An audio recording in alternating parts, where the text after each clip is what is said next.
Okay, let's dive into this incredible story of ambition, resistance, and the consolidation of power in 18th century India. So, how did one kingdom in southern India become the British Empire's greatest rival? We're talking about the Kingdom of Mysore, a real powerhouse that went toe to toe with the British East India Company for more than 30 years. And this wasn't just a few skirmishes, it was a brutal, drawn out conflict that would change the course of history for the entire subcontinent. All right, so to really get what's happening here, we first need to understand the stakes. And believe me, for the British East India Company, the stakes were incredibly high. You see, Mysore wasn't just another regional state. It was a strategic nightmare for the British. Think about it. Economically, they controlled the super lucrative trade on the Malabar coast. Politically, they were allied with the French, Britain's #1 enemy. And militarily, well, their powerful armies were practically on the doorstep of the British headquarters in Madras. To put it simply, Mysore stood squarely in the way of everything the British wanted to achieve. And the man behind all of this, the architect of Mysore's rise to power, was this man, Hyder Ali.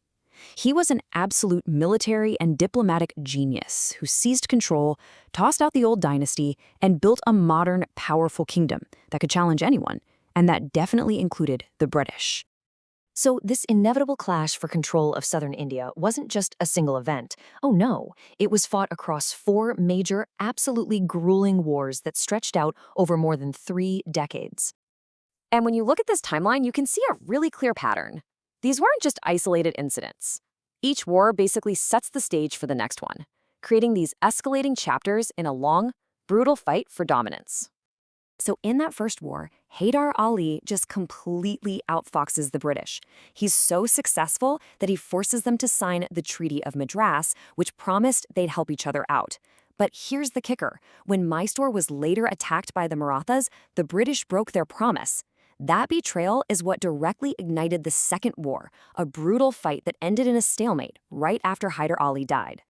After Hyder Ali's death in 1782, the fight is passed down to his son, Tipu Sultan. And let me tell you, known as the Tiger of Mysore, he was every bit as formidable as his father and absolutely determined to keep up the resistance.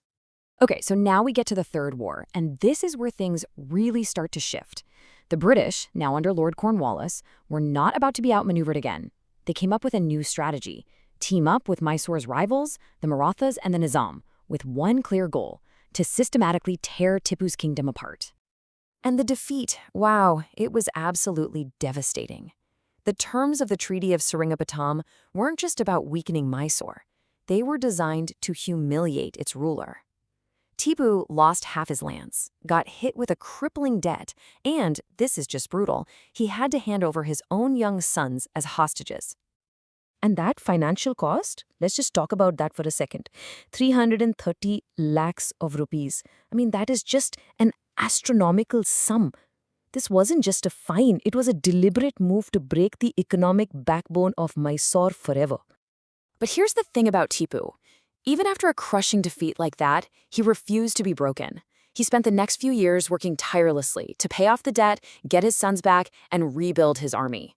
He even sent missions to Afghanistan, Turkey, and Arabia, trying to build an alliance to kick the British out for good. And that, of course, set the stage for one last, final showdown. And then, the new Governor-General Lord Wellesley arrives on the scene.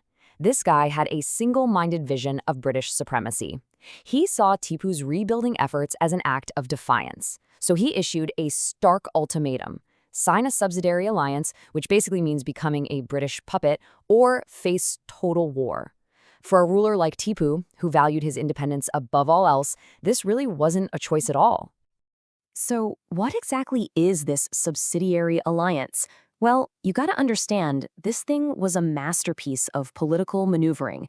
It was essentially a protection racket. A ruler had to pay for a British army to be stationed in their own territory, give up control of their foreign policy, and if they couldn't pay the insane costs, the British would just take chunks of their land. It was a way to conquer without firing a single shot. Tipu's refusal, of course, meant war. The Fourth Anglo-Mysore War was swift and it was brutal. The British and their allies swarmed in from 2 sides, trapping Tipu in his capital, Seringapatam. He was killed right there in the battle, fighting to the very end to protect his city. And just like that, with Tipu's death, the 30-year resistance of Mysore was over. The last major obstacle to British domination in southern India was gone, and the consequences were immediate. And they were massive. You know, this table tells the whole story, doesn't it? It's like a play in 3 acts.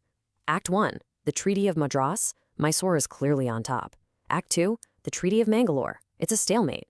But by Act 3, with the Treaty of Seringapatam, the balance of power has completely flipped.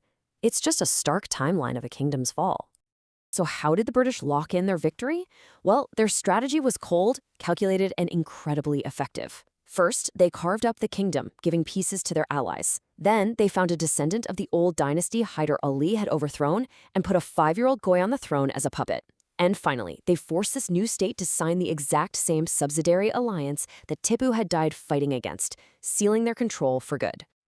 So, why does the fall of Mysore matter so much in the grand scheme of things? Well, this was an absolute watershed moment. It didn't just end a powerful dynasty, it completely knocked France, Britain's main European rival, out of the picture in that region. This victory secured southern India for the East India Company, laying a crucial and very bloody foundation for what would become the British Raj. So that leaves us with the big question, right?